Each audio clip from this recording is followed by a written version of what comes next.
How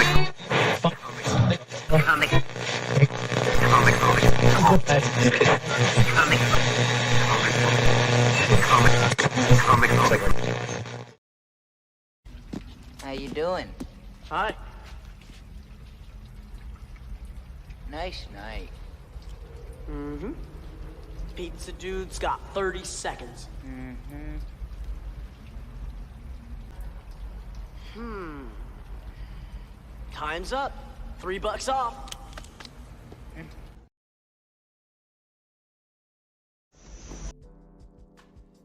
All right, hey, what's up, ladies and gentlemen? Welcome to Comic Book Radio. I'm your host, Peter Cimetti. This is episode 84, and my guest tonight is Julius Freeman. We're going to be talking about villains and how you write them. How can you write such evil, evil characters doing evil, evil things and not lose yourself in the process? And we'll see where the conversation goes from there. Before we get started, Bear, what's up? Hope you're doing well. Thank you for being here. We got Spicer McLeroy in the chat. What's up, Spicer? Digging the writing wrongs on the thumbnail. I'm glad you do. H is for Heretic. How you doing? It says Comic Book Radio is firing on all cylinders. I appreciate that, man. Thank you. I'm glad you're enjoying these. I'm enjoying them as well. Grape Nuka-Cola. What's up, buddy? Hope you're doing good. Thank you for being here tonight. Barris's cup of coffee in the big time. Fritzy Schnitzel, how's it going? Says, wasn't Lee rumored to be killed from drinking too much water? No, I mean, Bruce Lee, there's a lot of different rumors that surround that death. It's quite odd. I mean, he allegedly had a headache and then took some medicine for it and then passed away. You know, allegedly, I guess you could say, well, there was there was swelling, cerebral swelling. So who knows? Who knows? Very mysterious death, though.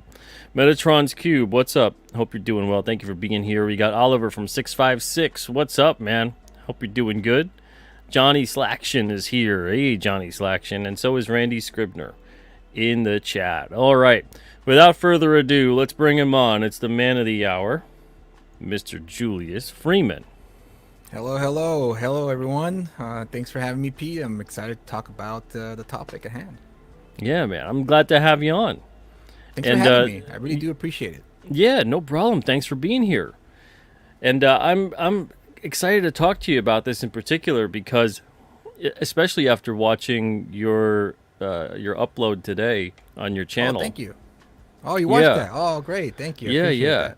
I thought, this is a great discussion we're going to have because you kind of touch base on some of these things about putting characters in these situations because, of course, you can't have a character behave in a heroic fashion without having some kind of conflict or evil absolutely present. And absolutely. we talk a lot about, and I don't mean like me and you, but maybe we do, but everybody talks a lot about heroes and the hero's journey and all of that kind of stuff, but not so much about the villain and how to craft a villain. And I think sometimes people think, well, just make a villain and they just go up against the protagonist and just kind of try to impede them from doing whatever it is they want to do. And you can often craft a one-dimensional character that way, and not many of those villains tend to stick with us.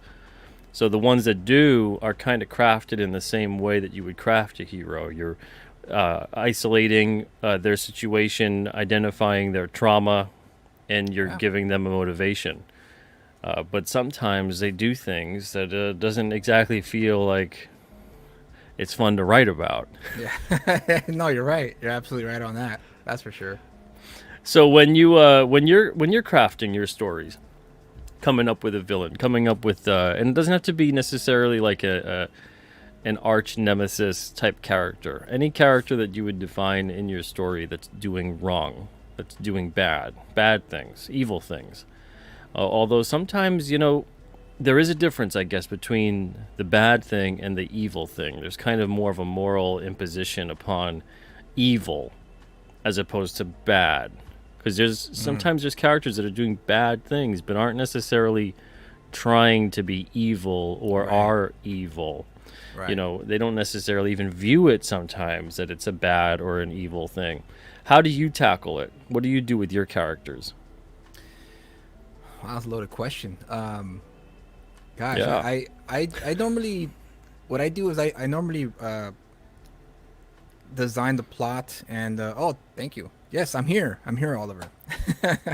I typically develop the story first before Mm. anything, and then after that, after I have the story, then I start looking at the characters and see what their motivations are and what I should have the hero do as opposed to the villain. It really depends on the kind of story I write. So, for example, Vigilant Fury, be the name behind me. When I was trying to come up with the villain for this one, it's yeah, he's obviously evil, but it's not the whole scheming, rubbing the hands like, ha, we're gonna. It's more like he's trying to make sure the hero doesn't get away from her captivity. So that's his job. It's just essentially like a job for him. Like his job is to just make sure that none of that stuff that he's doing that's illegal, obviously human trafficking, gets out if this hero is able to escape her captivity. And it's not so much that well, I don't want to give away too much, but that's one example. The other example I can give is Dreamer, the villain in the Ghetto Dragon. His motivation, because I look at motivations. What's the motivation? What's the motivating factor of Yeah. when you write a villain, not as opposed to a hero? So in Ghetto Dragon, Dreamer is a guy who discovers Matt, who the Ghetto Dragon, and his motivating factor is, well, he's embarrassing my venture, which is the gang, Los Valientes, and he's embarrassing us online. So I have to put a stop to it and send out a message that we don't get messed with like that. And that's what essentially starts building up the I guess the feud until it reaches the crescendo at the end of the story. So for you, when you're coming up with these villains and you're putting them excuse me, in these scenarios,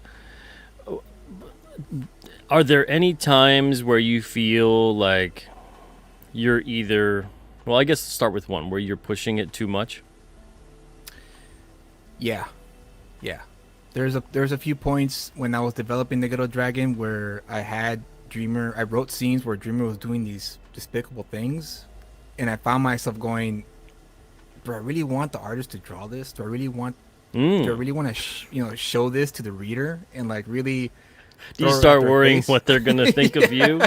Yeah, when they think of me, because obviously that's the fear, right? The fear is like, I don't want readers to think that I'm this way or that I think this way. It's just part of writing. Part of the writing process is that you have to put yourself in the shoes of the characters you write, and really have to like think. It's almost like Alan Moore. Alan Moore once said that the way he used to write characters, that he would sit in front of a mirror and like talk as the character, and that's how he would come up with the dialogue and the narration and whatnot. And that's kind of in the same line as, yeah, putting yourself. If I had this power, right? If I had this ability to have this power that this character has, like how easy would it be to get there? And there's a book I read years ago called The Luciferic Effect. I don't know if you've heard of it or not, but it was about the prison experiment. I think it was held in Stanford, and it was this experiment where they took college students that came from regular backgrounds, middle class, white collar black backgrounds, and they put them in this experiment where they split them into two groups. One group was the prisoners, and the other group were the security guards or the guards, the prison guards.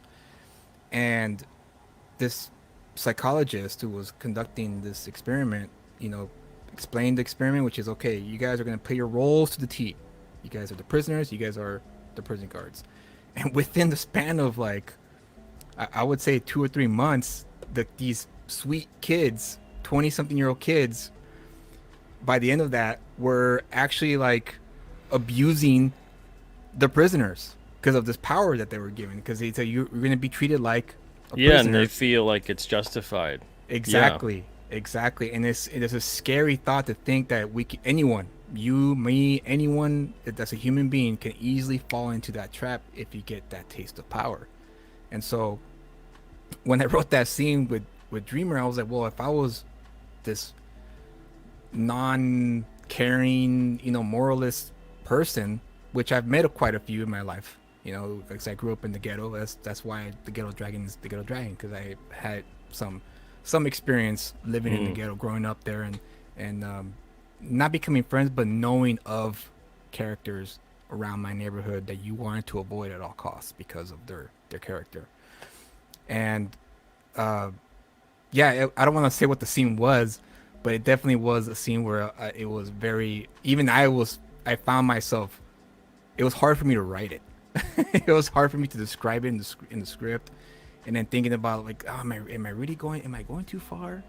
Like, is this necessary for the development of this character, this particular character? Can I find a different way to showcase that?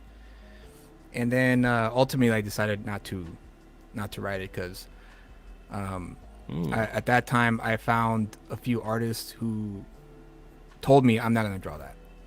Like, just straight up, I'm not gonna draw that. And it's like, all right.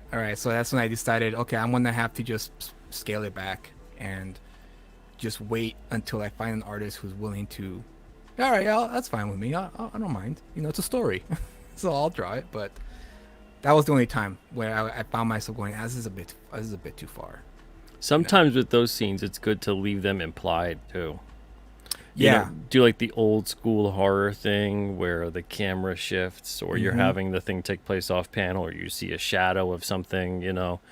Yeah, it's a lot more yeah. effective too, because the human imagination is very. I mean, I think in today's world, or today's market, in the mainstream anyway, they typically don't allow the readers to use their imagination to, like, with the implications of scenes in books, especially comic books. Everything has to be in your face. Yeah, and if anything, sometimes those scenes are really powerful if you were to show instead the expression of the person inflicting Right. the horrible thing than the expression of the victim. Right, and I think that comes with age. As you age, as you get older, and you write more, and you realize that is a lot more effective, because when you leave it up to the reader, then the reader gets the total experience of it, as opposed to shocking them with the imagery Yeah. firsthand. Yeah, absolutely. Yeah, exactly. Let the audience fill in the blanks. There you go, Paul. Yeah, that's the negative space in storytelling, and that's the thing, is that I feel like there's been too many things where they harp on the show don't tell aspect of it, Right. Yeah. to the point of redundancy.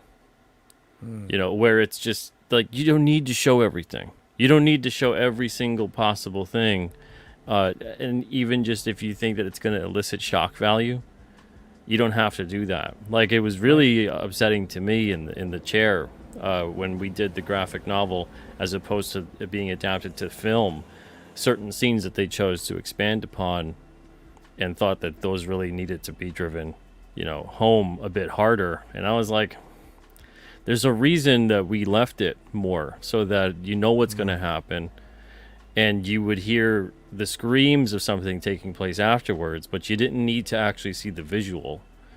You know, let the person who's already immersed in the story and sees where it's going, let them already imagine that. You know, but then sometimes you work with certain people that they have a different vision about it. But I tell you, I guess it depends on the situation too. It depends on the story you're writing, and sometimes shock value is very important to a story. Sometimes you need that in the story in order to convey what you want to convey in whatever it is that you want to, whatever story you're writing or developing. Yeah. So I guess it varies, and it depends on the situation. Like, for now, I would leave that scene in until the artist draw it, because it's for the sake of showing the reader how gruesome this character is, and how far he'll go just to do whatever he wants. And also, it's also part of the factor of building up the suspense of, like, can the hero, you know, win against this gruesome, you know, heartless character, this villain. You always want to build it. It's almost like wrestling, right? You want to build up the characters, so that way when the fans, you know, do the fantasy book in their heads, you gotta leave them a little bit of doubt. Like, can our hero, you know, beat this character? It's almost like with Doomsday and Superman, right? Can Superman beat this character? Oh, we don't know. You know, you want to keep on reading. So it all depends and varies. Absolutely. Spicer McLeroy, thank you so much for gifting 10 memberships to the people in the chat. Holy smokes, nice. man. We're last I checked, we were 14 memberships away from unlocking another emoji. So now we're 4 away. Thank you, Spicer. And let's see. Spaceman says, I've been following Pete for a while now here and on other streams. I've never seen his eyes. I know he wears the shades to protect his eyes. Just thinking out loud. Well, if you want to see my eyes, and this is why I started wearing them, I used to not wear any kind of either sunglasses or because these are prescription.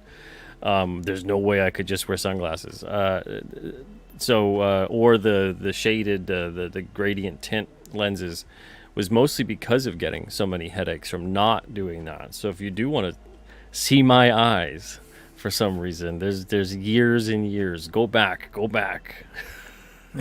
Watch some of the streams from like 3 years ago. But That's true. Yeah. Let's see.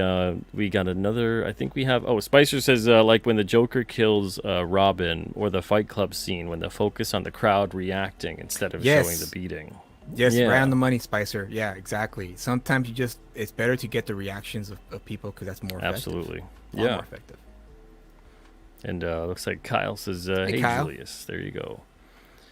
But yeah, so when I'm I don't know if you do this, but when I'm crafting a villain, I want them to have their own separate set of motivations that will sometimes cross with the protagonist, but that's not exactly the point of what they're trying to achieve. And I find that people who do set up a villain where the whole point of the villain is to essentially stop the protagonist, the hero, whatever it may be, from having a nice pleasant day, I find that villain can become gimmicky, boring, predictable. You have to kind of keep the protagonist on their toes, because it should be more about them trying to stop the villain, the nemesis, the person, whoever it is, from doing what they want to do, as opposed to the other way around.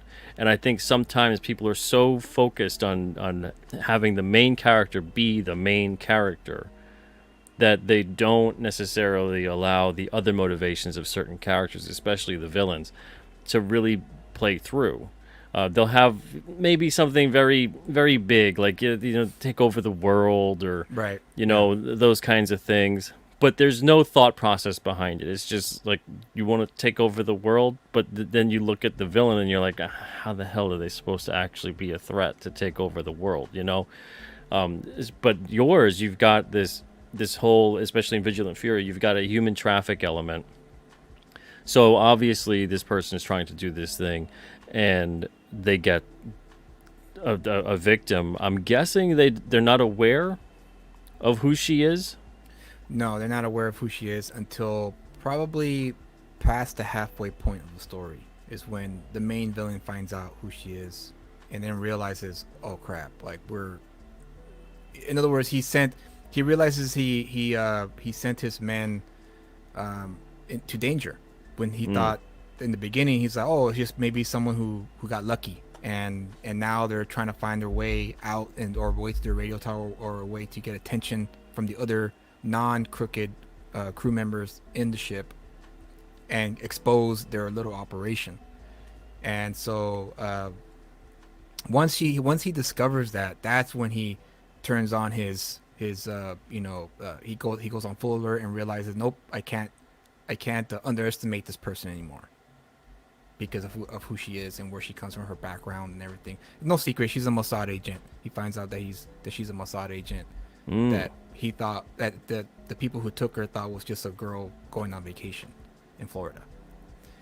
And so once he finds that out, that's when it's like, okay, that's when everything changes, and he realizes he can't treat her like just a regular Joe that they got from off the street, because it's essentially a trained skilled soldier. Yeah. And that's when that's when the story, in my opinion, when I was writing it, got interesting for me, because at first, when you write it, you have a few edits, and you don't really I didn't really know how it was gonna.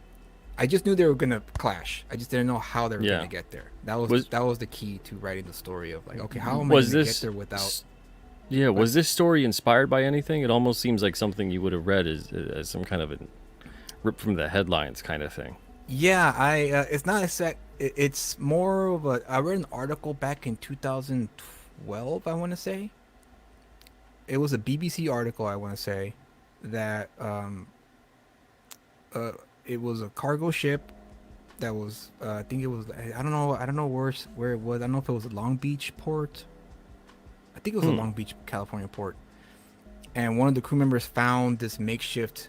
They found this container, but had this makeshift doorway on the side, and the guy opened it and found empty water bottles, freaking toilet cans and buckets and stuff. And he was like, Oh, "What like the showing heck?" signs of life that someone was in there. No, there's no one in the. Thankfully, no one in the container. But Oh no, I mean that it was showing that yeah, people yeah, it were- was showing that people were living there and staying there, and it. I don't think they ever caught, because I don't think that I've read any follow-up articles after that, because it was so long ago. But that was the seed that stayed with me up until the point where I started developing the story. But as you saw in the video earlier today that I posted on my channel, that eventually was when I got to the third iteration of the trope of the hero escaping from their captivity. That was the seed that I took from the the file in my brain, and took that and started developing that when I did the third iteration, when my wife mentioned, "Hey, why don't you make the captive into a woman that has to escape?" Yeah, Like, yeah. oh, okay, interesting. Yeah, and then that's when I started thinking about, well, what kind of stakes is there? Because I didn't want just to make a badass, what's that one movie with Charlize Theron, the blonde, like that. Oh, okay. Yeah, I know what Atomic you're talking Blonde, about. Atomic where Blonde, she's yeah. just kicking ass, and, Yep. and I didn't want to write that. I wanted to write an underdog story, essentially, of someone who you are scared for, and then you find out later what she's all about and is able to escape. It's kind of a bit of you ever see that movie You're Next? No. Yeah, you should watch it. Yeah. You're Next, is that the You're movie, next. or- So like you're next. And it's kind of like a horror movie, I would say. I guess you could say it's like that. It's sort of like the Purge, and you turn it up on its head. Oh, okay. I- Okay. So it's an old film from 2000. Well, not really old, but 2011. Yeah, yeah. You'd probably dig it. I have to watch that. That Yeah. looks pretty intense. Holy crap. Yeah, yeah. I recommend So when you it. write, so do you ever find yourself, actually, you asked me this question earlier, about Oh no way! taking Look at that. it too Oh, far. I recommend that movie to Julius when he was pitching Vision Free. I think he did, Oli. I think he did, because the name Interesting. sounded familiar when you said it. I was like, why does that name sound so familiar to me? But do you find yourself when you write villains that, oh crap, I'm going a little too far here, or you never come across that that line? Well, when I was writing The Chair, I wanted to go far. I wanted to push it. I wanted to create situations being done to certain characters at certain moments in the story that made the reader feel some kind of nausea. Nice. And what was I guess the inspiration for that? What was it that caused that? I You do kind like of that. wanted I wanted to put and it was too heady. It's a totally different thing as opposed to how I'm writing King Cryptid, which is more from the heart. This was more about trying purposefully and consciously to craft a story with certain scenarios, with certain kinds of characters, with certain situations where the reader would be almost in like a moral dilemma of like, what do they want to see happen? Now you get the main character who's a death row inmate who's professing to the reader, exclusively to the reader, talking to the reader, essentially breaking the fourth wall in a way about how innocent they are. Right now, it's crafted so that you believe that they're innocent and that there's really bad things happening in the prison, and there's bad wardens and bad guards, and they're doing horrible, horrendous, awful things, and it just seems like a nightmare. You know, so you kind of want this dude to be able to have some kind of justice exacted. You know, maybe even the rooting for the prisoner to kill the guards or the warden or find some way to escape or interesting. whatever. But then slowly but surely you realize the prisoner isn't really a reliable narrator. So the way that things are crafted, I wanted to push it. I wanted to push it to the point that I wanted to make people go, this doesn't seem like that would exist.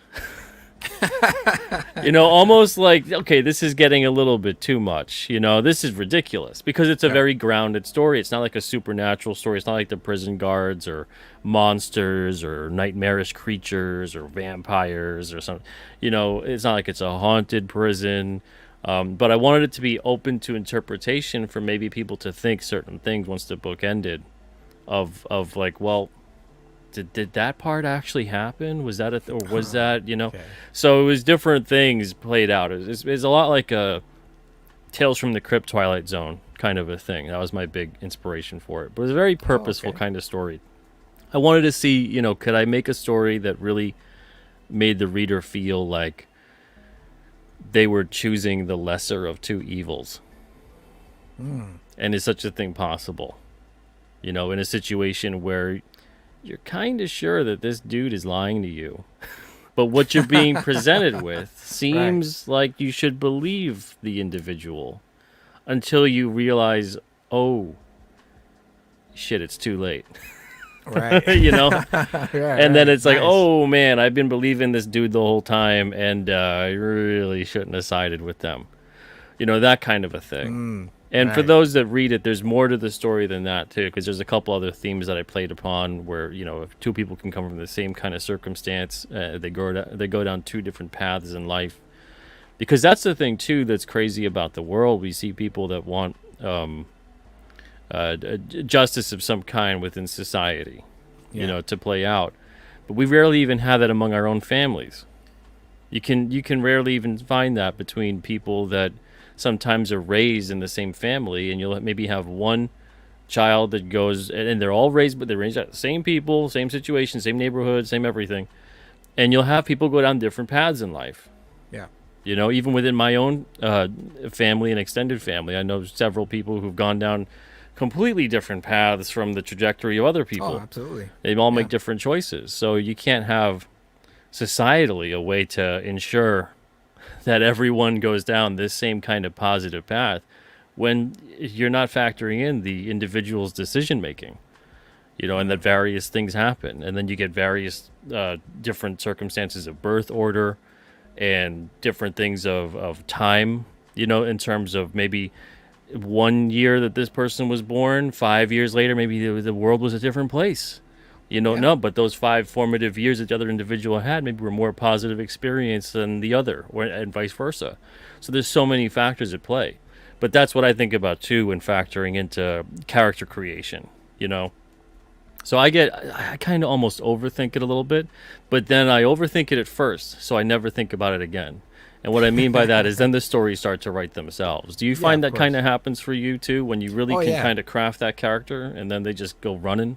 Yep. That essentially that's the same.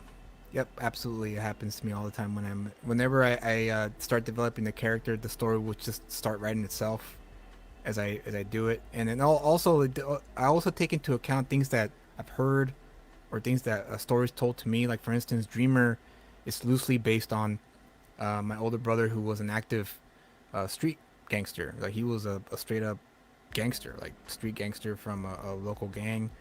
And in his deathbed, you know, God rest his soul, he confessed to me. I asked him, "What'd you do?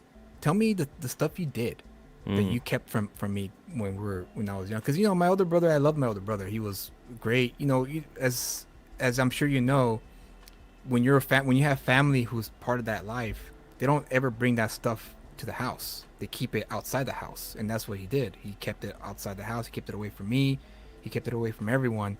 And so in his deathbed, I was already, you know, 31, 32 years old when he was in his deathbed. And I asked him, just, it's okay. Like, I'm not going to judge you for it. It's over. Like, you're going to be gone soon.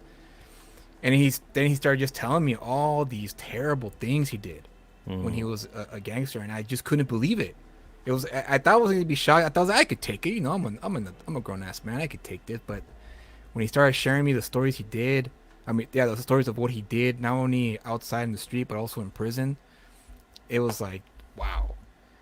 And that's when he told me, yeah, well, that's just always remember, you just never know, with people. And I'm your brother and everything, but I kept this from you as long as I could. You asked me, so I'm telling you, this is what I did. Wow. And he's like, don't judge me too harsh. And I was like, well, I'm not. I'm still here. I'm not leaving the hospital room or anything like that. But those stories, there were some stories there that I took and I kind of meshed them together, and I kind of turned it up to 11 as I developed the character of Dreamer. And that's essentially what a good, especially for comic books, I think every good villain should always be turned up to 11. If you find yourself, for me anyway, when I find myself developing a villain or a hero, and I see that a lot of the cliche, I'm using a lot of cliches, it's always best to stop yourself and then either start over or go or shift around and say, oh, that's been done already. I'm gonna try to shift this way and see where I go if I shift it this way. And yeah, because I think the best villain so far is Dr. Doom. I would imagine, I would say, because he's such a unique villain. Because not only is he evil in the sense that he does want to take over the world, but he kind of owns a nation, you know, and he has people who love him in this nation. And that's how he wins. That's how he beats the heroes. You can't that's do anything to me because... That's why he also figures like, hey, it works here. Not the yeah, rest exactly. Of the world. Exactly. It's so yeah, I'm only I bad because you're stopping me from doing something good. Yeah, and look, I'm feeding the poor. I'm doing this. I'm doing that. Yeah. But then it's like, you have to remind yourself, yeah, but you have to be in charge. You have to be in charge, and we don't want you to be in charge because you're a despotic ruler, even though your people love you. And yeah, that's what makes him great. That's why I feel like, you know, knocking on wood, I hope Disney doesn't mess him up, because if they mess him up, it's over. In my opinion. Oh, they will. I don't hold out any more reservations for that. I don't have any more hope in standards being. Then I guess exacted. I'll stick to the comic books. Then I'll yeah, stick to the Dr. Doom comic books. You'll never go wrong there. That's for sure. You know, and that I was thinking about it today. You know, we hear a lot of stuff nowadays about renewable this, sustainable that, environmentally friendly, and a lot of the push towards even print not being viewed as such. But the thing is, print is the most renewable form of entertainment you could possibly have, and the cleanest. And what I mean by that is, yeah, okay, so it starts off doing what it's doing, right? You get one part of its life where it's not so environmentally clean. But then after that, everything else is for forever. Whereas with digital, you got to constantly have access to power supply. You got to constantly have access to the things create the resources over and over and over. You got to have access to a server if it's stored somewhere on a server that you have to access that. You have to, forever and ever, it'll be that way. So in the long run, it's far worse for the environment to have digital content entirely. But of course, the long-term play of that, and even short-term, is that it's so much easier to manipulate and edit digital, especially in terms of information. Whereas you print that book, you got to run around and burn every book ever created of that book to erase it from existence. So that's true. That's a good point. I didn't even think of that. Yeah, but you're right about that. You're on the money on that one. Yeah, print books are the ultimate renewable resource of energy and entertainment. You've convinced me. Because they give us energy. That's the fun. That's the crazy part. Is we put energy into them, but then we read them and take them in, and they give us energy. They give us the ability to think, to imagine, to carry on. You know, they're very important. And to pass it on to younger generations. Yeah, and then you can give the printed book. You don't have to go, okay, where's that file? Oh, it's corrupt. Yeah. Great. yeah, exactly. And you can't open it. It's done. It's over. Oh my God, so many horror stories of that happening to me. Right? In my old... It's horrible. You know, I open up a book the printed book, Yep. it's never just all of a sudden file error. You know, my printed book is corrupted. Oh no. Oh, dude, all over again. Dang it. Yeah, now of course you could have a flood of fire, whatever it is, but you know it's not the same thing. It's just Right. not. But let's see. Fritzy says, "Have you ever seen the Martin Scorsese film Shutter Island? There's a Yes. similar thing in that movie where you start to question if the protagonist is lying or Absolutely, incorrect yeah. or Great, insane." great film. Great film. Yeah. Underrated, I think, in my opinion. Yeah, yeah, and I've had people compare The Chair to that. Also with Identity, they compared it to that one as well. That film. Okay. Yeah. Fritzy says, I like the one iteration of Lex Luthor's motivation for being a villain and that he hates Superman because he thinks Superman prevents humanity from reaching its fullest potential. That's a great example. That's a great example of a great villain. Is that, you know, Luthor obviously wants to be beloved. You know, see us, Spaceman. Thank you for being here. Obviously, Luthor wants to be loved by Metropolis. He wants to be considered the citizen of Metropolis because he provides so many things to Metropolis, jobs and military equipment to the government. Yeah, that kind he of was stuff. Metropolis's favorite son until Superman came around. And here comes Superman, who just upstages him, and he's like, "Oh, you bastard!" And going back to what Fritz says, that yeah, he's right. Part of it is because he feels like Superman's going to keep humanity down because of his presence, and that's a great, again, motivating factor of why he continuously goes after Superman, wants him out of the picture. And that's especially nowadays, today, 2023, with so much information that's out there, so many material that we have access to, it's really easy to fall into that cliche trap when you're writing villains. Oh, And yeah. you really have to find a way to make something that's, because like you said, everything's been done already, so there's nothing you could do about that. But you can make it fresh by kind of angling it in a different ways to present it in a way that's hasn't been presented yet. And I think the last prime example for me anyway was Thanos in the Endgame and Infinity War movies. Because it wasn't your typical "I'm going to take over the galaxy." It's no, I want to take out half of life, and we're doing it because if we don't do it, then we're going to get overpopulated and die out. And so I'm doing a service to the universe, and I thought that was cool. I thought that Thanos that runs the WEF, confirmed here on Yeah. Comic Book Radio. there you go. He's giving the orders to Klaus Yeah. Schwab.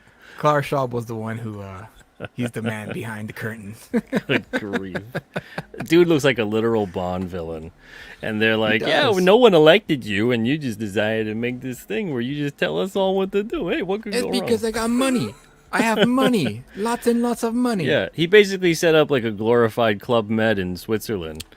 And was like, everybody just come together and, just get connections, get contacts and network. And then we can all blackmail each other soon into doing what it is we want them to do. Like the Game of Thrones, right? A modern day Game of Thrones. Good grief. But yeah, so to get back, I mean, speaking of a real life villain, man, right? Talking about he's like straight out of a comic book, to quote Right? Jim Kelly. Man, you sound like you come out of a comic book. But do you find as a writer where you have to come up with these types of characters? Now, it's cathartic in some way to come up with the hero, to right the wrongs. Right. But when you're righting wrongs, when you're righting the wrongdoings, now it can feel like sometimes it's a moral referendum on you that's taking place. Do you feel like you have to base it on your morality as to what you find is good, evil, bad, etc.? Or do you find that you can pull enough from, and it sounds weird, and I hate to say it, but are we influenced by those in history that have done evil things in order to come up with villains and heinous acts, or are we able to dig from within and define evil without having to rely upon someone else to show us what evil is? Oh wow, great question. I think it's a little bit of everything. For me personally, though, I go outside. I try to be as objective as possible as a writer, because I don't want my own personal morals to influence the stories I write. Mm. The only influence I can see are the heroes, because obviously it's with what we want within. Is like for instance, the Ghetto Dragon is part of his moral compass comes from a little bit of me, but mainly from Bruce Lee. Jeet Kune Do. So it's the Tao of, because I read the Tao of Jeet Kune Do years ago, and that book really had a profound effect on me because of what that fighting style was or is, I should say. Yeah, the which is philosophy of it. Yeah, the philosophy behind it, which is when you're in a street fight, anything goes. So you must prepare for everything when you're in a street fight. You can't reason, you can't rationalize. You gotta just. That's why Bruce Lee was always hopping and doing these weird sounds, because that was part of the philosophy behind it. You always gotta distract your opponent when you're in a street fight, because it's psychological as well as it's psychological, but physical, it's also yeah. you're in mortal combat. For lack of a better term. You anything can happen, and it could go bad in a second. All it takes is one good hit. You could hit your head on the pavement and you're done, and you could be foaming at the mouth, shaking, and you have to take it to the ER to fix you. But going back to what you asked earlier, what you just asked, is that I always try to, like I said, stay objective, and I look outside. I look at history, I look at historical figures, and I kind of pick from, like, oh wow, that's terrible. Or true crime podcasts. I love listening to true crime podcasts. Mm. And a lot of the stories I hear there are, it's unbelievable how much, like you say, evil there is in the world, and it's so close to our vicinity. Our neighbor can be doing some horrendous things that we don't even know about until it comes out. So I always look for outside sources for that kind of stuff. And then when it comes to injecting a little bit of humanity, because not everyone can be pure evil, right? You could be evil, but you can still have like my brother, for instance. Like when I give you the stories about my brother was a very loving person to me and to my other siblings, but outside he was a totally different person. He was a monster. He victimized a lot of people that probably have trauma, PTSD because of him. And so that's what makes a good villain, is to showcase a little bit of their humanity, so that way the reader or the viewer, if you're watching the movie or reading the book, can at least identify a little bit with the villain.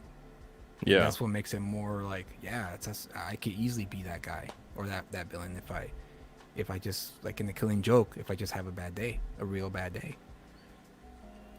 it's kind of like what they did in a really heavy-handed way with in Spider-Man 3 with the Sandman. Yeah, kind of, right? But the execution was a little off, though. It was very heavy-handed. Yeah. He like in his first scene, he's literally telling the audience, like, I'm not a bad guy. I just have bad luck. Yeah. Bye, everyone. See you in a second. Now that's lazy writing right there for those who don't know. That's lazy writing. Just you remember, audience. It's like, you get that kind of a thing in terms of developing it. Now that's where the show don't tell comes into play. Yes, absolutely. Where let's see that play out, as opposed to him actually saying it. Yeah. But when you have a really crammed in movie full of things, that's the part that I love about a lot of comics, where they feel like they have a little bit more room to breathe. But depending on the storyteller, obviously they can still and will still make the same exact type of mistakes, and not understanding how to utilize effectively the time constraint, or the page constraint, I should say, the physical constraint of you only have so much room on a page, you only have so many pages in a book. So to tell that story effectively, every single panel, every page should really count, be played up for maximum effect. But it's that kind of thing where you really want to show scenes that take place. But I really think, and I don't know if this is just me, but I've seen too many modern comics, and I would say both indie and mainstream, feel like they're living out the show don't tell to such an extent Yeah. that there's almost no writing. The artist is like, hey, you just carry the whole story. I'm just going to pop in like a word balloon here or there. Right. Yeah. No, you're right. I've noticed that too. And And that's not the thing across the about- board, but a lot of it, yeah. Yeah, that's the thing about writing comics specifically is that you got to find the right balance of the two, because you don't want too much show and you also don't want too much tell. You got to find the perfect balance of the two, so that way the reader can get the whole experience of not only the art but also the story, the dialogue, the narration, and what have you. Yeah. And yeah, if you don't have that execution down, it's definitely a skill. You have to develop that skill, and it's not a talent. I mean, it's part of his talent, but it's not just purely a talent or something you're born with.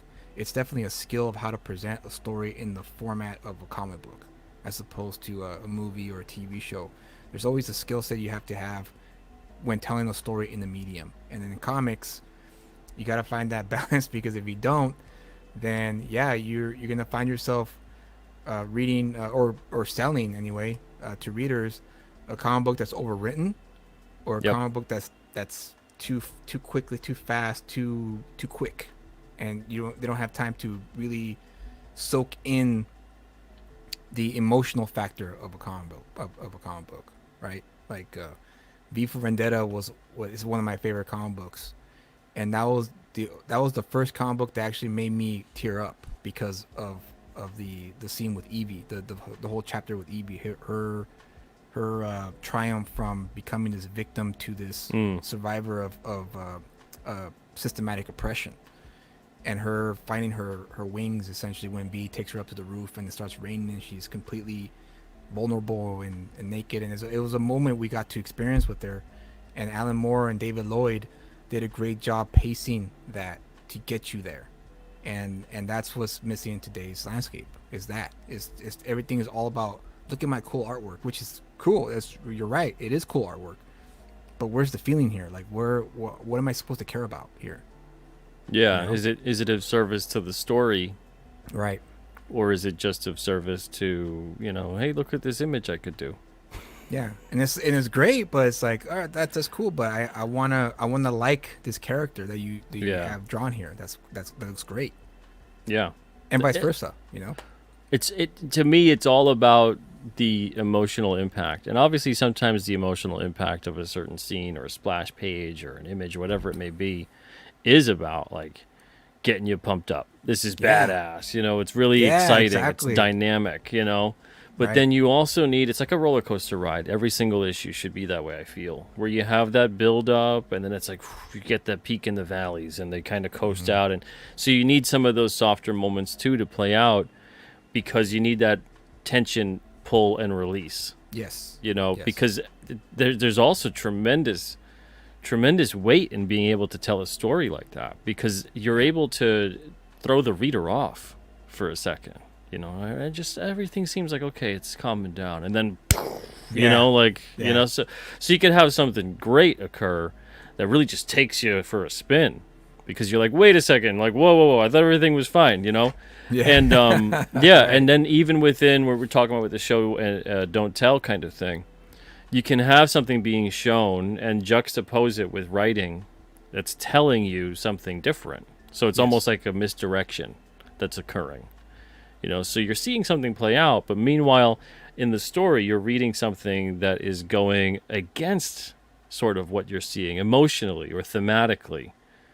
So that leads for a more interesting experience. And you learn two things at the same time at that point. You learn visually what you're seeing, and you learn what you're reading as well. So you're getting a lot of information without feeling like you're crowding the story or Right. downplaying and sacrificing the importance of the writing or the visual. So there's a lot of different things that can be played. If you're going into it and the storytelling is redundantly linear, where all the writing matches up with all the art and it's just going straight forward, and there's no, you can kind of craft a story that turns boringly predictable. So it's important to, I think, use a lot of those tools to your advantage as a writer. Fritzy says, what would constitute a contemporary villain in 2023? We live in an era of benevolent censorship, restrictive mandates, justifiable political persecution, etc. Or is evil evergreen and timeless? And Metatron says it's evergreen. I agree, it is evergreen. And the Yeah, thing it's is, yeah. So what's your take on it before I talk about any of A this? contemporary villain in 2023? Gosh, I mean, it could go either way. Honestly, for me, it's always been obviously someone who goes out and harms some either a group of people or individuals, whatever, be it financially, emotionally, violently. Any of those factors for me will always constitute some kind of evil in some kind of way. And as we've seen with the cancel culture phenomenon, that's for me, that's part of it, because you're trying to, just the word cancel, just the word cancel is like, what does that mean, right? Like, what's that? It means they want to cancel you out of making a livelihood, and that's, for me, that to me is a little bit of evil, because that's, everyone deserves a livelihood, right? Everyone deserves to go out and make a living, to provide for themselves and their families, if they have any families. And the fact that the cancel culture movement has been such a detriment to the growth of the comic book culture, and not just the comic book culture, but also films and TV and theater, whatever the case, comedy, stand-up comedy. To me, that would be a contemporary villain, a canceller. You know, the 2023 villain will be The known canceller. as the canceller, right? You are canceled, poof. You know, and you're done. You insulted me, canceled, poof. But that would Digital but blackmail yeah, exactly, in the social and, media age. and that's it's unfortunate that we live in that time, because I'm a history buff too, and in college I wrote a paper about the Hollywood 10 and how they were blacklisted for them being communist, you know, a card carrying communist. And I personally don't care about any of that stuff. For me, it's just a matter of don't get in the way of someone's livelihood just because they have a difference of opinion from you. You know, you do that, then for me it's like you're just a terrible human being. Doesn't matter who you are. Well, there's that fine line. There's that fine line that they're always talking about in comic books about not crossing, right? Right. Yeah. And, but I find that it's often used as a philosophical debate a little bit too heavy-handedly. So, you know, Batman, let's say Batman kills somebody, which he has done. Right. There's situations where there's no way that Batman did not just kill someone, right? Or at least attempt to try. Whether that individual survives or not was up to pretty much what they did. But you look at it and you go, just because if that was to happen doesn't mean all of a sudden, you know, a character like, let's say Batman, goes and is like, yeah, you know what? I'm just going to start killing flippantly whoever now. Doesn't matter.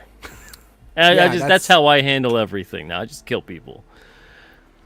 You know, so it's not like they're lost all of a sudden into this bloodlust, this murderous tendency, that every single thing, it just is resolved in killing.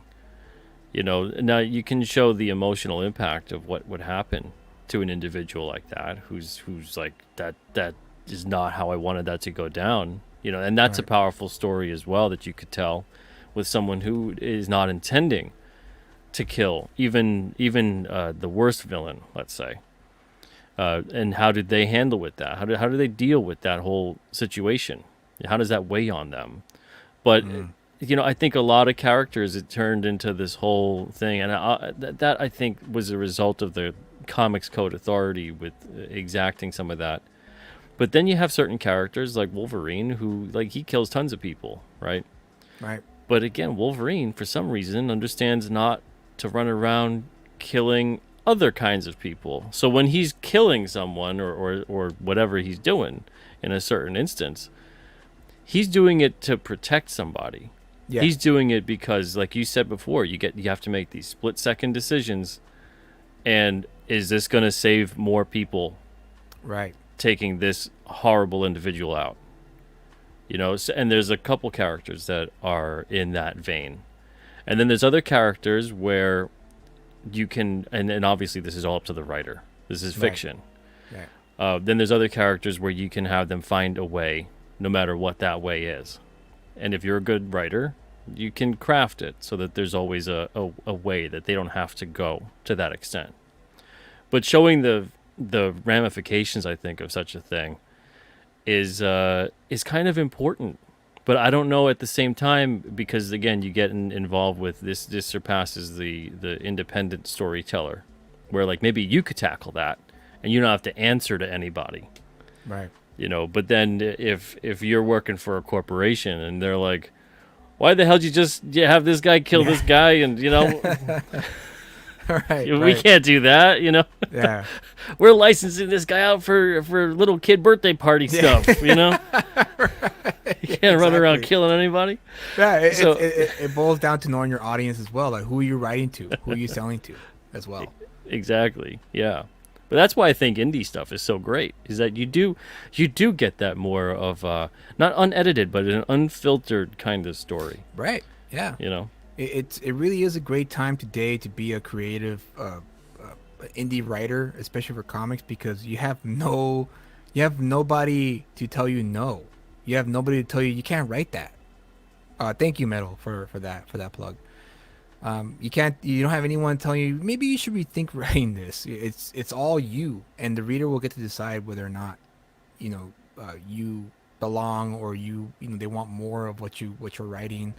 Yeah. And that's the key factor. It's all on us now, unless we work for a publishing house like Marvel or DC, and then you have editors to tell you, no, you can't do that. It's got to be within this box because we got to keep the character intact, even though they don't really do that anymore as much as they did back in the day.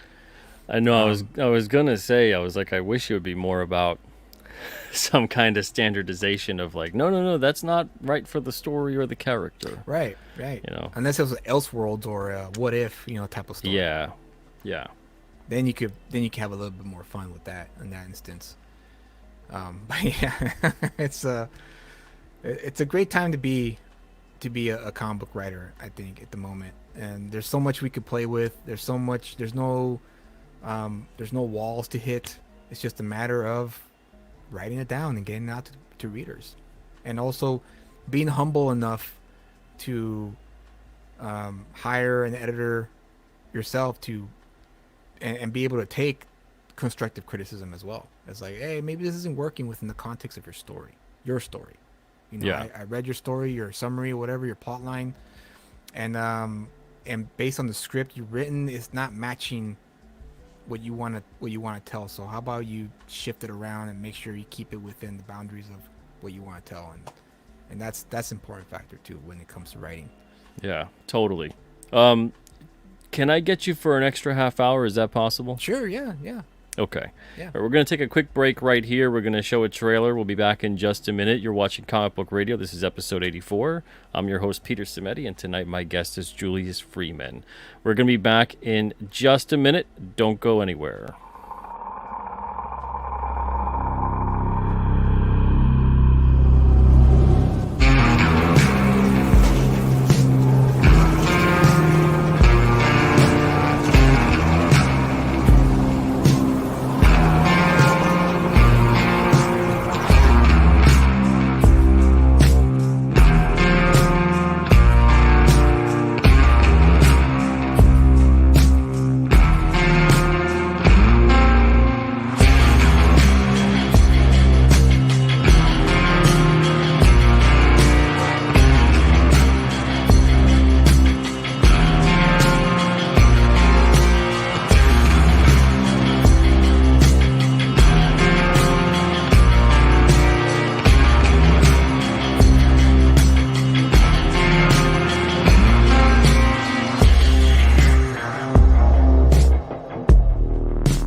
Welcome back. I've got the link here in the chat in case you guys want to join. You got any questions or comments for Julius tonight? Feel free. Awesome. Also I've got the link to Julius's YouTube channel in the description of the show too. So go sub to Julius. I wanted to ask you about this. I see a lot of writers out there having this kind of dilemma nowadays. And I think this is usually as a result of them gaining more experience and perspective as a writer and looking back at their earlier stuff. I'm certainly in this frame of mind right now where people find that their earlier stuff was a lot of, I want to write for this kind of audience. I want to make this kind of story. I want to tell this kind of thing involving this kind of character, whatever it may be. And then later on, you're more writing from the heart about things that matter to you, about things that are important to you, about things that you gravitate towards. And it's more authentic in a way. There's more of a passion behind something like that. Would you say that the same thing is happening to you or has happened to you, or would you disagree with that kind of a thing? No, it's happened to me. It's happening to me now. It's the Ghetto Dragon is straight from the heart. That's my love of martial art movies, my love of the Bruce Lee philosophy and comics. Why not make a martial arts comic book, like a grounded martial arts comic book without any of the supernatural elements? Because there was a time where I flirted with the idea of making Ghetto Dragon, like a supernatural type of story or a vigilante story, but I kind of went against it because it didn't feel right for me.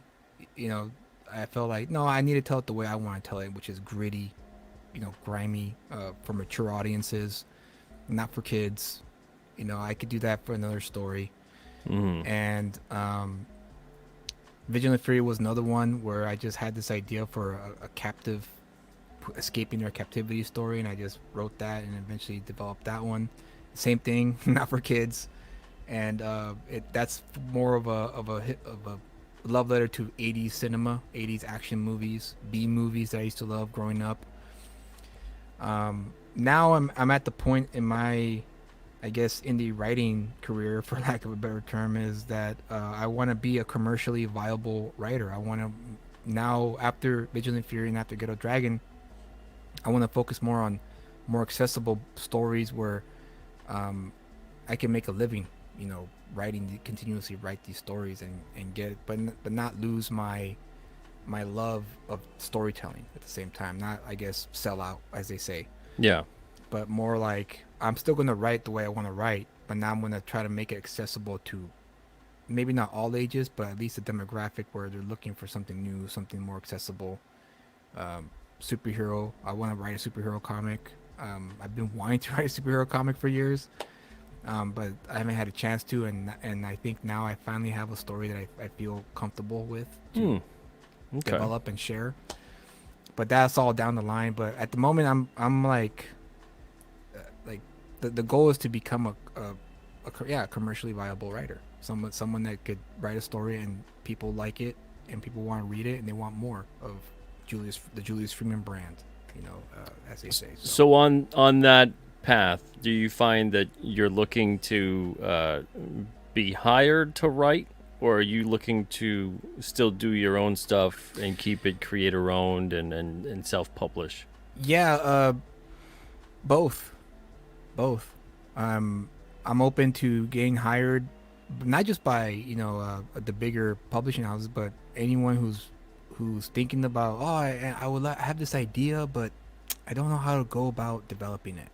That kind of, I love developing stories. That's my bag, right? That's what I love to do the most, is give me this idea and I'll help you develop it, and then I'll hand it off to you and you could do whatever you want with it. You could find someone else or whatever, or if you want to hire me to write it, that's fine too. But I just like the idea of like taking seeds of stuff and like growing it and help and like asking questions. Why do you want this to happen here?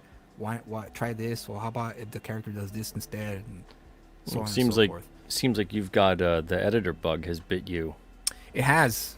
As I gotten older, it actually has bitten me big time.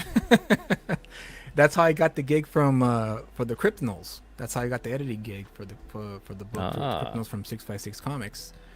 I was asked to proofread it, and I said, yeah, okay. And then I read it, and then there was a few that had a lot of questions, and so I contacted the writer Ray from Happy Harry Hard-On, and I was like, and I started asking him all these questions, and they're like, oh, I didn't even think of that, and then eventually I was like, well, how about if I become your editor, and then we could get this resolved so that way it could be smoothed out. There's a few wrinkles here and there, not too much, but enough where as I read it as a reader, I was like, well, if I have these questions, the reader is going to have the same questions, and you don't want that. You want resolutions. You want experience, not reading. Oh, this is cool. And all of a sudden, they wait, this on page 30 doesn't match on what you said here on page 15. Little things that you miss as a writer. We all miss them when we were in the zone, right? When you're writing your story. And so yeah, you're right. The editing bug has bit me hard, and I'm really finding myself enjoying it more and more as I get older. Yeah, I think that's why what happens is like a natural evolution, I think, for a lot of people. And I think it's a wrong step in the mainstream comic industry to have a lot of people that are editors that have almost no experience as a writer. Yeah. No experience as a storyteller. I think you're right. Yeah. It's the equivalent of a sports coach who has no idea what it's like to play the game. Right. Yeah, you're right. How are you going to go out there? Yeah. Or even more concerning in modern times, people running for presidential office who've never served in the military. Right. How that's not a requirement, I have no idea. You're going to be like one of the most highest ranking military officials, and you have no idea what it's like to put these people through it. But it's that kind of a thing. I think if you're going to have that kind of managerial position, you need to have experience of what it's like to do the job that you're going to tell people how to do. Yep. And credit to Ray for taking the constructive criticism. He could have easily told me, fuck off, Julius. You're. Oh man, you don't know what you're talking about. I didn't think Julius would do it. He used his one F-bomb. Sorry, I'm sorry. I apologize. It's okay. No, you get one. I didn't think. There's some people I'm like, I gotta warn this person. We try to keep it to a one F-bomb minimum type of thing. But then I was like, I didn't think I had to. Yeah, but all right, nice.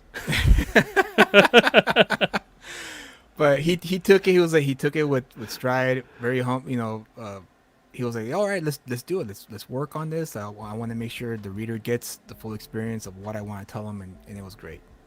Nice. Yes, Spicer. Shame on me. And I should know better because I'm a dad. I should know better. There you go. Look at that. And NXerd, let's see, your question is, do you find that modern writers, indie/mainstream, don't know how to transition from villains of the issue to the run's final boss and just opt to tell decompressed stories with just final boss? I find that absolutely happens. What about you? Yeah, I do. It's I don't know what it is. I don't know if it's because of patience. I don't know if it's because of skill level. Maybe there's a lot of factors at play here that I'm not seeing or understanding, but yeah, I have noticed that. And you gotta, like I said earlier, you gotta find that balance. Of how to execute the story, so that way the reader can get the entire experience by the end of it, and by the end of it want to know more or want more from you as a writer. I'm going to keep an eye on this Julius Freeman character or Peter Simeti, because he's written stories that I like, and you keep an eye on it. Yeah. So, yeah, I think so. I love crafting a hierarchy of characters in terms of not just power set or what they could do, but in terms of importance within the story and also morality within the story. I love doing that. Because honestly, I find that it all starts with character. It doesn't matter what the plot of your story is if your characters are absolutely awful. If they're boring, if they're awful, if there's nothing even interesting remotely about who they are, what they are, their design, all of that, you can have a great story, and it's like, I don't want to go on this journey with these people. So it's like getting into whatever your fantasy car is. Yeah. Think of and everyone out there, think of people that and everyone knows them, because we've all been in this experience where you're like, it's only been a minute. Yeah. Thought it was like 2 hours. Some of you may be watching this show right now and being like, oh my Lord, it's only been an hour with Pete. I thought it's been like 9-10 hours. Right. But those kinds of people where you would rather do anything. You'd rather, pluck out your nose hairs. You'd rather, that sounds like a more fun use of your time. But the car is the car of you. You're like, I've been waiting for forever to go in this car. But you're like, I got to spend 10 hours on a trip with these people.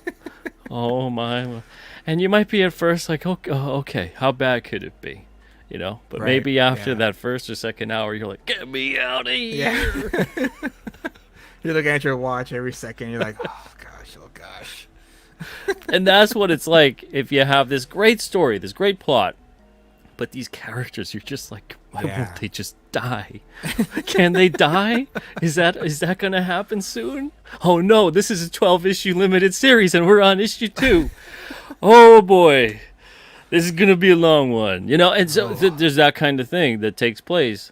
And that's what I find, too, that what happens not just with protagonists, and you can have this supporting cast of characters with the main character or characters, but you should have also a supporting cast of villain-type characters with your main, your hierarchy of villains as well. It doesn't mean you got to introduce them all at the same time, which is also something that a lot of more inexperienced or just bad writers do. But you have to be able to build that up and introduce something new. And it keeps readers on their toes, too. And then if you can have those characters where you're not entirely sure, are they good, are they bad? They just did this thing, and that seems pretty good. But then they just did that thing, and that's kind of bad. Yeah. So you're like, I don't know. And you got to sprinkle those throughout, too. And you can craft a more interesting world and more interesting stories. But yeah, I do find that a lot of modern stories and comics especially, just honestly, though, in general, TV and even film. Yeah, no, all across the board.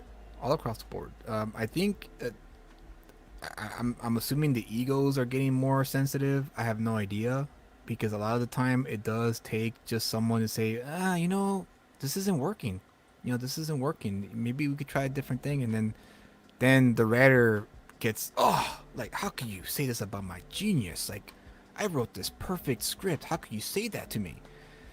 And that's what I find. I find a lot of creatives are very thin-skinned. Yeah. And, there's a reason why it's called constructive criticism. It's to build you up. It's to help you understand. It's to help you see your flaws, because how else will you grow? Readers. That's why I'm all for readers, providing me, criticisms of the books I write. I'm looking forward to it, because how else would I grow? How else would I know if I'm doing something right or wrong? Yeah, the worst thing you could be met with is silence. Oh, that's the worst. That's the worst. Because you don't know if you're okay. Are they liking it, or are they not liking it? I don't. Maybe they're not liking it and they're being nice. Like, maybe that's what it is. And a lot of the times it's okay, guys. It's okay if you approach it, with some I guess dignified, with some dignity. We writers, I don't know, I can't speak for you, Peter, or any other writer, but for me, I wouldn't mind hearing you out if you guys, read Vigilant Fury and you tell me, yeah, it was like run of the mill, whatever. And it's like, okay, that's a note, and the next time I'm gonna make sure I don't write a whatever story. I'm gonna make sure I'm gonna push it. I'm gonna keep pushing myself to get there to the point where, like, you guys are excited to read the story and are hyped by the end of it. Yeah, that's my goal as a writer, and I think every writer should have that goal. Absolutely. And Spicer has a question. Says, what are the pay rates for editors? Do I really have to say? I don't think you do. It varies. It varies. Yeah, it's the same thing for I mean, most writers aren't getting paid, because most writers are the ones that actually are paying everybody else. Yeah. In many, if not almost all situations, that's what occurs. The person who wants to write the story is also the person that's paying out everybody to help make that story. But not every case. But with everything else, whether it's art, letterers, editors, whatever it may be, it varies. Yeah. It And varies how much you want them to be involved in your story. Do you want them just to spell check your stuff and grammar and punctuation, or do you want them to look over your plot, to find the holes? You want them to help you develop the characters that you feel are not being developed the way you want. It's very like you say, Peter. It's varied. It depends on the situation and what you if you're require. Proofreading, Right. if you're just the human spell check, it's going to be a very different cost than if you're a true bona fide editor and you're helping to make sure that story from start to finish is being crafted, especially in a comic, is being crafted the way that it should be. And the ideal position, if you're going to hire an editor, would not be when it's all done. You'd want to hire it as it's being created, so that you're catching things before they become costly errors, and you have to have rewrites, redraws, all that kind of stuff occur. Which can be headaches. Trust me, they can be headaches. So you don't want that. Absolutely, yeah, totally. And as far as how it would go, it wouldn't be. I mean, maybe if you dwindled it down, $2 an hour green laser. Maybe if you dwindled it down to hourly, it's usually per page. Yeah, kind of per a page. thing. But maybe if you did dwindle it down to an hour, that $2 an hour is looking pretty good. Yeah.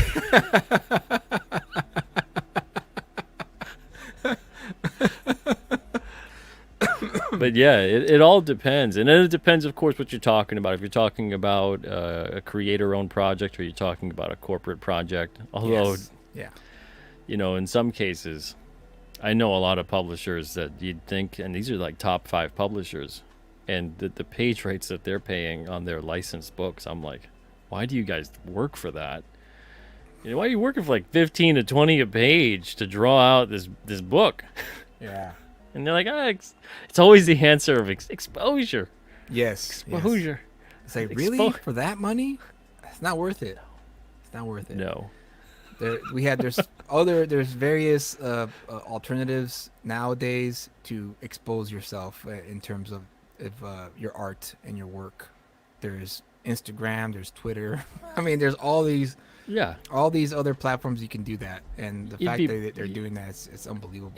You'd be better off just drawing whatever you wanted to draw, and then just sell the image. If it's good, it'll sell. If you wanted to sell that original art image for like $15 to $20 instead of doing the page for the, you know what I mean? It's that level of like, why would you do that? And if it's about, so I've worked for free when I was starting off, but I worked for experience. Right. Because I was new, I was horrible, I needed to learn.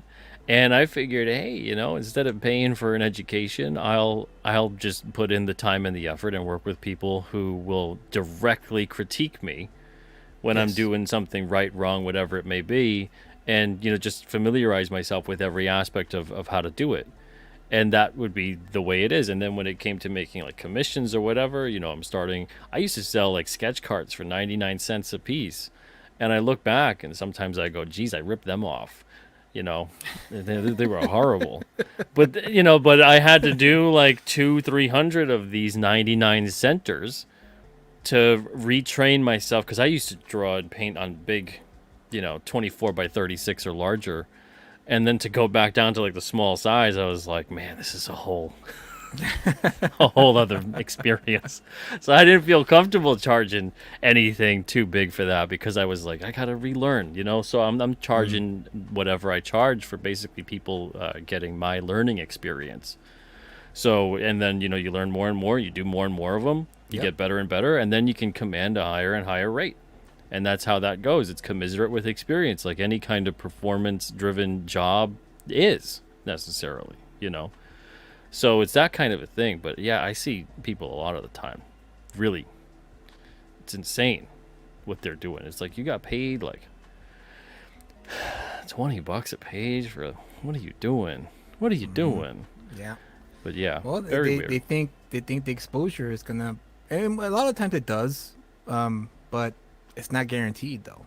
It's not guaranteed that you're gonna get more work with that kind of exposure, especially from the mainstream. Yeah.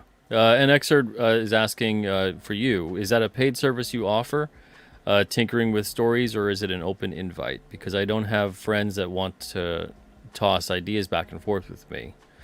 They're sick of all my ideas. It's an open invite essentially, and if you want to have someone bounce off ideas off you, then I'm available for that too. And just remember, the way I like to approach my editor work is that it's your story. I'm only trying to help you get it to where you want to get it, where you need to get it.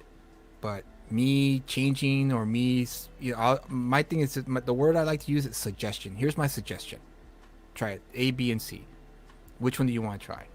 And then if you don't like any of these, then I'll add D, E, and F. And then based on the contextual, the context of your story. So you got to pitch me the idea you have, so I can stay within that border, and then throw the ideas back and forth. And that way, when it goes outside, I go, oh, wait a minute, but that's not. It's gonna go this way now. So if you want to stay here, we got to pull it back and let's stay in lane. So it's worked out for me so far.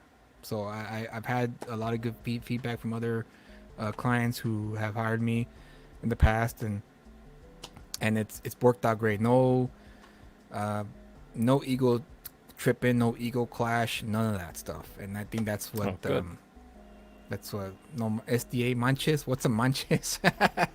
I think it's a slang term in Spanish. No manches way, like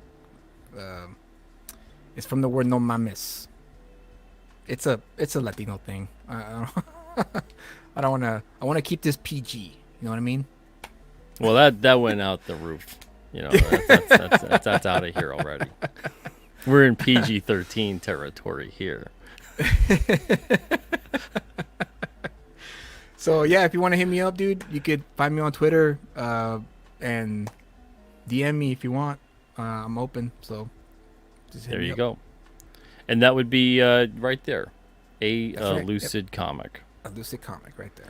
And Spicer says, when is the Samedi School of Scribes opening? What's the tuition fee? Good question. You're taking it right now. Class is paying 101. Your instructor's publishing Pete. The fee is hit the thumbs up and subscribe to the channel. That's the fee. Exactly. Although Spicer's been incredibly generous with gifting memberships to people, so thank you very much, Spicer. Oh, okay. Well, there you go. But yeah.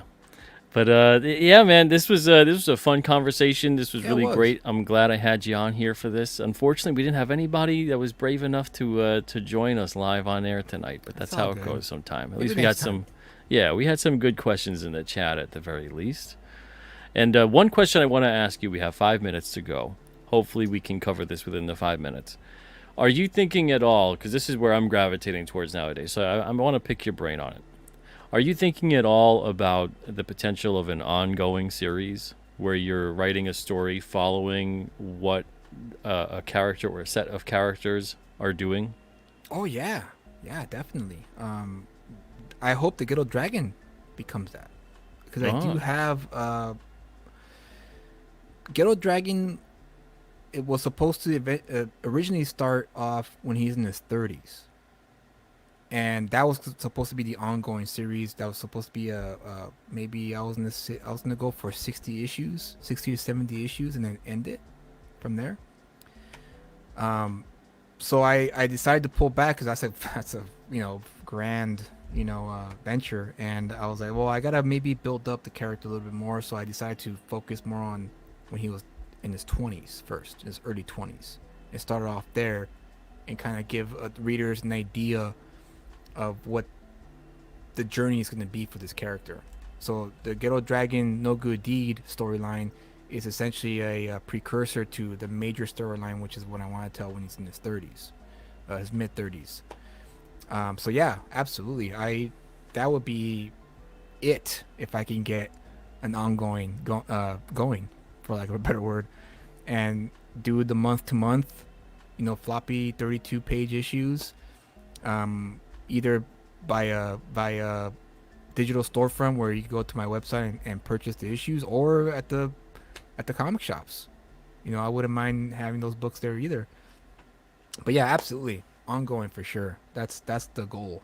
That's the goal. I think every comic book writer should at least try to achieve. That's at one awesome. point in their Yeah. lives. Yeah. I think we need more, and it doesn't have to revolve around a very intensive production schedule. I mean, if you can do it, great. More power to you. Yeah, right. I wish I could put out an issue a day. Yeah, I know, right? If But only. yeah, right. If only, yeah. And but I really think we need more of that. We need more of that in the indie creator-owned atmosphere. Agreed. There's too many stories where I think it's people who they tell the one story and that's it, they're done. Yeah. And I get it. But at the same time, I think we're seeing a lot of people who are very talented and have a great work ethic and they get their stuff out there.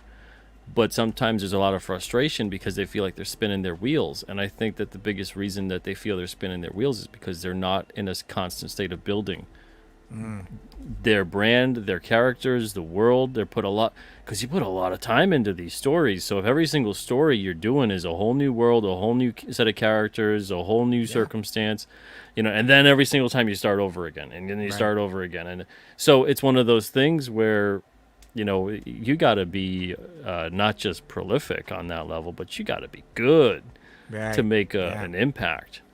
Absolutely. And every single time, it's an arduous task.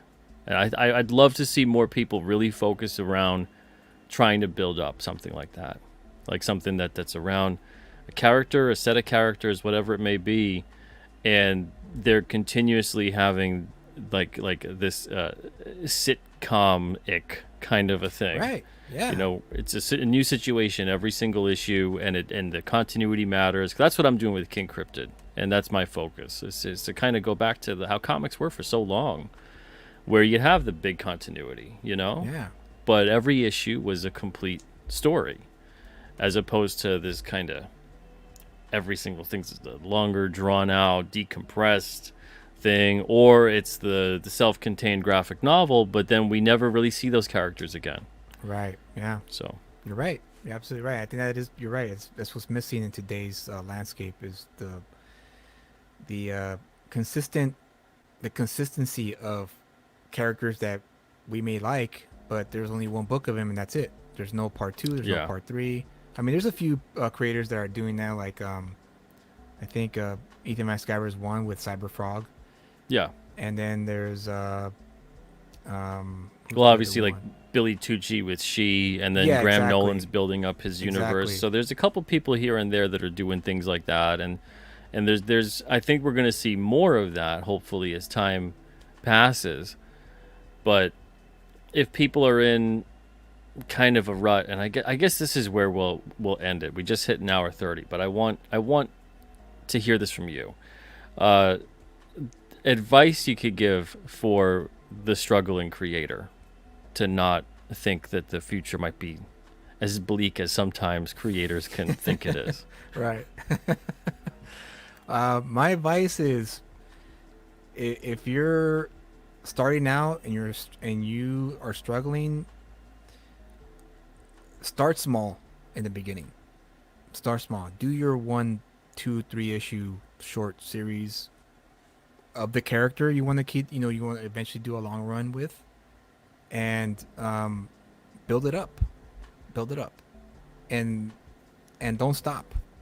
Know your budget. Understand the business side of it as well. That's important. That's the one thing I think that a lot of creators don't really look at when they pursue this kind of line of work, which is the business side of things. Your budget for when you pay your artists, your inkers, your colorists, your letterers, printing costs, shipping costs, all that stuff plays a factor in your budget and also on your product. And so just sit down, do the logistic part first. Well, first develop your stories. That's important. But then when you really want to get to the nitty gritty of producing your books or your stories, try to keep them as small as possible. So then slowly start to build it and build it up. So that way, when you get to the point where maybe you have a nice foundation of readers who are loyal, 500, 1,000 people who are loyal to buying your stuff, then you could do your big magnum opus that you really want to do. So that's my advice I would give to you guys. Yeah, it's sound advice. It's Thank you. Yeah, and every time I hear someone like you say it, or even myself, I'm like, does this sound too obvious? But then meanwhile I look around and I'm like, it can't be too obvious 'cause I'm not seeing a lot of people following it. Yeah, it's obvious, but it's hard to, because we think big. We're writers. We think Exactly. big. We want big. Yeah. We want big. So We want to eat the elephant in one bite. Just one bite. Why can't I eat Exactly. that whole elephant in one bite? Exactly, and you have to remember, no. I gotta start at the bottom and then work my way up. You Yeah. can't climb the mountain with one leap. Yep. You gotta slowly climb rock by rock, and you'll eventually get there. It's gonna be tough. It's not gonna be easy. It's not gonna be easy at all because, it all depends on what the reader's looking for. It depends on how you promote yourself, how you market yourself as well. Peter has been building his channel for years, and he's worked hard to get it to where he needs to get it, but he put in work. He put in effort. And I still have a ton more work to do, Yeah, exactly. But he's not done yet. He's still climbing that mountain. He wants to get to that level where he could do the comic book a day. we ain't done till the man in the sky tells me I'm done. Exactly. That's how I view it. Exactly. Man, woman, it, they, them, whoever, whatever. Till the maker says you're you know what? It's time to punch Time in to your go. card. Yeah. Then it's like, all right, time to go. Hope I did it the best I could do. Yeah. But it's and you're gonna be tested, right? You're gonna be Absolutely. tested, and you're gonna have those days where you're like, man, is this even worth it? Mm-hmm. And it's up to you how you respond to that. Because for some people, they might respond, I'm not happy doing this. I'm miserable. And maybe that's also a sign from the universe telling you, what makes you happy? Because everything is about setting you on the path that you're supposed to be on. So maybe you think this is the path, but then all of a sudden there's a detour and you're like, but this over here is it's bringing me joy doing this thing that I'm finding as I'm along this path. Maybe that means you got to pursue that, Absolutely. But yeah, man, it's been great having you on, Julius. This was thanks, a man. Really do beautiful appreciate you having me. conversation. Really loved it, man. Thank you. Yeah. And everybody in the chat, thank you guys as well. And Exert, I guys saw in the your comment in there. Anytime you want to join, if the link is in the chat, please feel free to join. Don't feel like dude, you're... don't be shy. Yeah, don't Come be on. shy. Don't feel like you're a bother. Don't feel like you've been on the show too much. You've only probably been on the show maybe 3 or 4 times, brother. So it's one of the it's not like you're popping in every single night. You're always welcome to.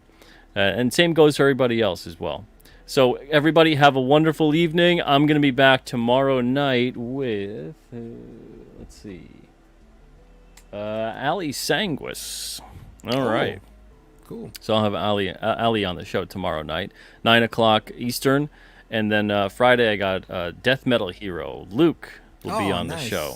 Nice. So it's a fun week talking to a lot of very well-versed writers this week, which is great. Awesome. But everyone have a wonderful evening, and if I don't see you at any other point tonight, which I probably won't, then I hope you have an even better tomorrow. See you guys tomorrow, and Julius, thank you once again, brother, and I'll Thank you for talk to having you me. and see you again soon. Thank you for the chat. No problem, man. Everybody take it easy.